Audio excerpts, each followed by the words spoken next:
नमस्कार, स्वागत है आप सभी का आपके अपने रेडियो एनजेफ 90.4 में। मैं हूं आपके साथ गिरीश कुमार और आप सुन रहे हैं आपके क्षेत्र का सर्वाधिक सुने जाने वाला आपका अपना सामुदायिक रेडियो स्टेशन रेडियो एनजेफ 90.4 दिल से दिल तक।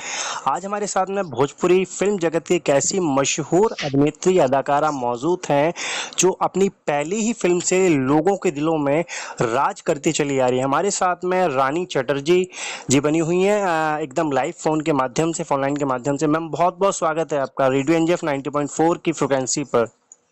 Thank you so much.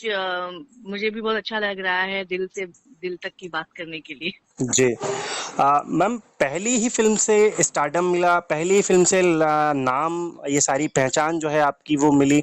क्या कहेंगे, कभी सोचा था इस तरह का माहौल जो क्रिएट होगा? नहीं, कभी नहीं सोचा था कि मैं लोग मुझे पसंद करेंगे।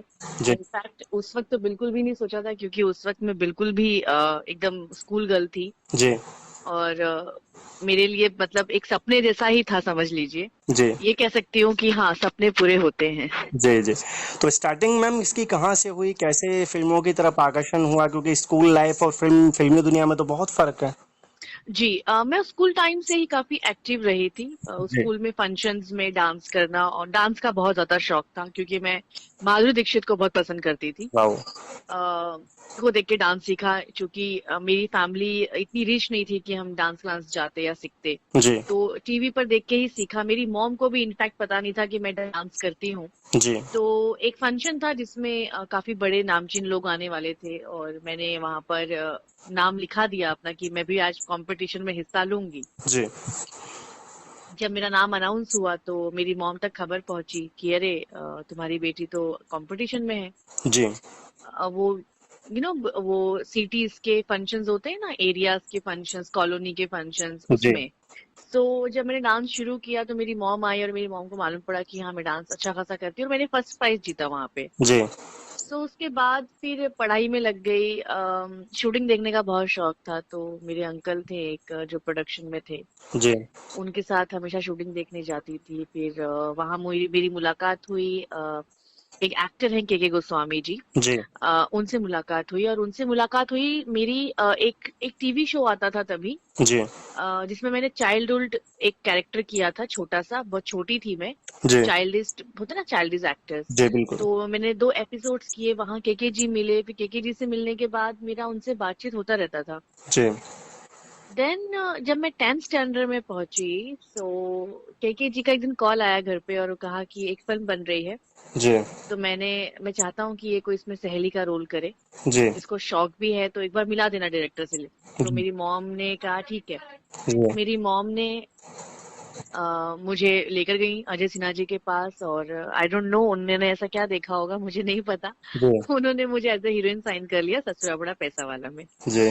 तो इस कदर शुरुआत हुई है। शायद भाप गए थे कि ये पहली फिल्म से लोगों के दिलों पर राज करेंगी और भोजपुरी इंडस्ट्री में एकदम तहलका मचा देंगी, इसलिए आपको उन्होंने फिल्म में साइन करा था। पता नहीं, आई डोंट नो। वो अक्सर कहते हैं कि बस तुम्हारी स्माइल देख के ना मेरे को लगा था कि तुम्हारी स्माइल बहुत पॉजिटिव है, तो जी। इसीलिए मैंने तुम्हें एज ए हीरोइन साइन किया। वो हम अक्सर मुझे ये कह। मैम, अमूमन क्या होता है कि जब अपने नॉर्मली लाइफ से निकलकर, अपने घर से निकलकर, परिवार से निकलकर, अपने दोस्त यारों से निकलकर जब हम फिल्म इंडस्ट्री की तरफ आकर्षित होकर आगे बढ़ते हैं, तो कहीं ना कहीं हमारे जो अपने होते हैं, दोस्त हैं, यार हैं, मदर हम्म। फादर हैं या परिवार वाले हैं, कहीं ना कहीं रास्ता जो है वो बाधित कर देते हैं या रोक देते हैं, और कई परेशानियां भी ऐसी उत्पन्न हो जाती हैं। जी जी आपके जी। साथ में भी क्या ऐसा कुछ हुआ? नहीं, मेरे साथ में ऐसा नहीं हुआ। जब मुझे फिल्म मिली तो मेरी मम्मी को बहुत ज्यादा मुझ पर भरोसा। जी और मेरी मम्मी को, हो सकता है, मेरी मम्मी कभी कभी कहती हैं कि हाँ, उन्हें आलोचना झेलनी पड़ी थी। जी क्योंकि मैं तो छोटी थी, तो बच्चों के सामने तो ये सब बातें नहीं होती हैं। जी। लेकिन मेरी मॉम से सवाल किए गए थे कि सोच लो, समझ लो, हम्म गलत तो नहीं करने जा रही, तुम्हें ऐसा डिसीजन लेने जा रही हो, कैसे, कोई फेक लोग तो नहीं है, ऐसा तो नहीं है कि आउटडोर ले जाके तुम लोग को फंसा देंगे। हम्म तो इस तरह की बहुत सारी बातें मेरी मॉम को। तो मेरी मॉम ने कहा नहीं, ये मेरी गारंटी है कि ये जैसी जा रही है सही सलामत, वैसे ही मेरे साथ घर लौटेगी। हम्म। और मेरे पापा ने सपोर्ट किया। इनफैक्ट जब मैं कर रही थी या जब मैं करने गई थी, तो कई लोग हंस भी रहे थे। जी लोगों को यकीन भी नहीं हो रहा था कि ये तो, ये इसको कहाँ से हीरोइन का रोल मिल जाएगा। जी बट ये हो गया। जी, आज अगर उन लोगों से आप मिलते होंगे, उन लोगों के सामने से जब आप निकलते होंगे, तो शायद उनको कहीं न कहीं ये एहसास होता होगा कि कल जिस पर हम हँसा करते थे, आज उसके पीछे दुनिया पागल है। हाँ, बिल्कुल होता है। जब मेरी फ़िल्म हिट हो गई तो वो लोग भी मुझसे बात करना चाहते थे जो स्कूल टाइम पे मुझसे लड़ते थे। जी, वो बचपन वाली लड़ाइयाँ। जी, तो कई लोगों ने जिन लोगों ने आलोचना की थी वो लोग भी मेरे साथ एक तस्वीर खिंचवाने के लिए जी, परेशान। तो ये तो होना ही है, सक्सेस के पीछे कौन नहीं जाता। जी। एक दौर था जब पहचान नहीं थी, नाम नहीं था, संघर्ष का दौर था। आप भी जैसा कि आपने बताया कि अपनी मदर के साथ में गई थी, और एक दौर वो स्टारडम का था, पहचान थी, नाम थी, सक्सेस था, सब कुछ था। दोनों में क्या फ़र्क रहा मैम? जब स्टार्ट में मैं गई तो मुझे काफी रिजेक्शंस झेलने पड़े। जी, हीरो से लेकर कई लोगों ने कहा कि ये लड़की बिल्कुल अच्छी नहीं लग रही है फिल्म में, हुँ, इसको हटा दो। एक दो एक्ट्रेसेस भी लाई गई सेट पे कि इसको हटा के इनको रखा जाए। जी, लेकिन I don't know Ajay Sinha ji के मन में क्या था। अजय सिन्हा जी ने कहा कि अगर मुंबई से ये आई है हुँ, तो यही फिल्म की हीरोइन होगी, अदरवाइज या तो मैं फिल्म बंद कर दूंगा। जी। परिवार का ज़िक्र करते हैं मैम, कौन-कौन है आपके परिवार में? कहाँ से आप रहने वाले, पीछे से हैं? मैं बेसिकली मुंबई की हूँ। जी, मेरे फादर, मेरे दादा, परदादा जी, सब लोग महाराष्ट्र के हैं। जी, मेरी मॉम साउथ से हैं बट बेसिकली हम महाराष्ट्रियन ही कहलाते हैं जी। क्योंकि सारे पूरा खानदान महाराष्ट्रियन है। और महाराष्ट्र में रहते हुए भोजपुरी भाषा का तालमेल सीखना या फ़िल्में करनी कैसे मुनासिब हो पाया? ये तो बचपन में चूंकि लर्निंग पीरियड में ही थी, मैं पढ़ाई कर रही थी तो जब मुझे भोजपुरी फिल्म ऑफर हुई तो अजय सिन्हा जी ने काफी मेहनत की, मुझे डेली अपने घर बुलाते थे और शाम को एक दो घंटा वो मेरे साथ भोजपुरी का पाठ पढ़ते थे, जी, मुझे पढ़ाते थे। सो मुझे बहुत ज्यादा डिफिकल्टी नहीं हुई भोजपुरी सीखने में क्योंकि पढ़ाई कर ही रही थी तो पढ़ना और उस वक्त लर्न करने की आदत थी। सो मैंने काफी अच्छे से लर्न किया भोजपुरी को। जी। आजकल का जो दौर चल रहा है मैम, कोरोना को लेकर क्या कहना चाहेंगे? क्योंकि महामारी का दौर है, पैनिक एकदम माहौल हो चुका है। आपके अनुसार क्या निर्देश होने मुझे चाहिए? कोरोना से तो है ही प्रॉब्लम। मतलब ये ऐसा ऐसा दौर मैंने कभी नहीं देखा था। जी, आई थिंक मुझे लगता है कि हमारी जनरेशन ने कभी नहीं देखा है ये सब। जी, पहली बार ही है। बहुत बुरा है। बस मेरी दुआ है, कामना है कि जल्द से जल्द ठीक हो जाए और हम लोग नॉर्मल लाइफ में आ जाएं। जी, बहुत ही डिफिकल्ट है। आई होप कि जल्दी ठीक हो जाए। जी। इसको हम दूसरे एंगल से देखते हैं, हम लोग एक तरफ तो ये मतलब कोरोना काल है, ये ऐसा है, वैसा है, पैनिक एकदम माहौल बना रखा है। दूसरी तरफ अगर सोचें कि ये कहीं न कहीं आपके ज़हन में सवाल नहीं आता कि इंसान जो है वो खुद की मैं इतना प्रबल हो गया है कि उसको कुछ दिखाई नहीं दिया, और कुदरत ने शायद कहीं न कहीं उसको एहसास दिलाने के लिए सारी जो चीज़ें हैं सामने आई। बिल्कुल बिल्कुल बिल्कुल, ये कुदरत का कहर ही है एक्चुअली। जी, ये कुदरत का कहर है कि इंसान जहाँ पर चांद पर पहुंच गया है और न जाने कहाँ कहाँ साइंस चला गया है, उसके बावजूद जी, अगर कोरोना की दवाई नहीं आ पा रही है तो जी, कहीं ना कहीं ये कुदरत का कहर ही है। मैं अभी 4 महीने बाद, मैं अभी जस्ट 2-3 दिन पहले बाहर गई थी जी, और मैंने देखा रास्ते सारे खाली हैं और बहुत सारे कबूतर बैठे हुए थे। जी, एंड आई फील कि ये शायद ही होगा कि ये लोग इतनी शांति से, जी, पशु पक्षी जो है इतनी शांति से रह रहे होंगे शहर में। जी, देखकर बहुत अच्छा लगा। ये बात सच्चाई है कि इंसानों ने तहलका मचा रखा है धरती पर। जी।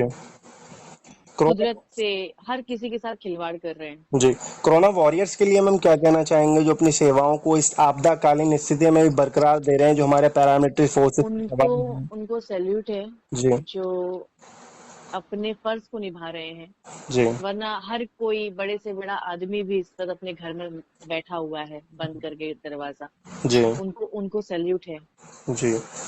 चूंकि मैम लॉकडाउन की स्थिति जारी है, तो इन दिनों रानी चटर्जी अपने समय को किस तरीके से व्यतीत कर रहे हैं, पारिवारिक रूप में या किस तरह?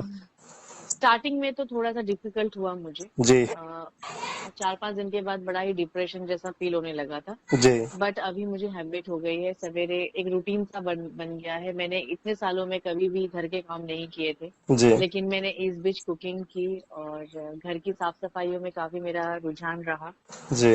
साथ ही साथ मैंने पिछले 10 साल से पेंडिंग पड़े हुए फैंस के मैसेजेस रीड करे हैं। उनको भी मैं शायद जवाब मिल गया। जब जवाब मिल रहा है, कई लोगों को जवाब दे रही हूँ और हम्म। काफी लोग खुश भी हो रहे हैं। टिकटॉक तो बैन हो गया है, बट टिकटॉक बना बना के थोड़ा बहुत टाइम पास किया करती थी, अब वो भी मुश्किल हो रहा है। जी। जी। बॉलीवुड फिल्म इंडस्ट्री का जिक्र करते हैं मैम, जिस तरीके से सुशांत सिंह राजपूत का मामला सामने आया उसके बाद में कई सारे स्टार्स ने, कई सारे लोगों ने ये बातें जो हैं वो निकलकर सोशल मीडिया के माध्यम से सामने आई कि बॉलीवुड फिल्म इंडस्ट्री में कुछ चंद लोगों का राज है। आपके मुताबिक क्या है? देखिए, नेपोटिज्म हर जगह है, हर इंडस्ट्री में है। जी लेकिन सुशांत ने जो किया, मैं उसके लिए सहमत नहीं हूँ। जी चूंकि नो डाउट वो उस कदर परेशान हुआ होगा, उस जी वजह से उसने वो कदम उठाया, पर जी सिर्फ फिल्म इंडस्ट्री ही एक जगह है जीने की, ऐसा तो नहीं था। वो अपनी जिंदगी नहीं खत्म करना चाहिए था। और रही बात नेपोटिज्म की, ग्रुप तो हर जगह है। जी अगर यहाँ पर ऐसा भी होता है कि अगर आप इस ग्रुप में शामिल नहीं है तो आपको बॉयकॉट कर दिया जाता है, जी या फिर आपको इस कदर आपके बारे में कहा जाता है, इतनी गंदी गंदी बातें कही जाती हैं। या तो अगर आप इमोशनल नहीं है तो आप बच जाएंगे, लेकिन आप इमोशनल हैं तो आप पागल हो जाएंगे। जी तो वॉर तो करते ही हैं लोग यहाँ पे, ये सच्चाई है। जो भी आ रहा है सुशांत के डेथ के बाद, जो भी आ रही है चीजें, वो सब सच है। जी।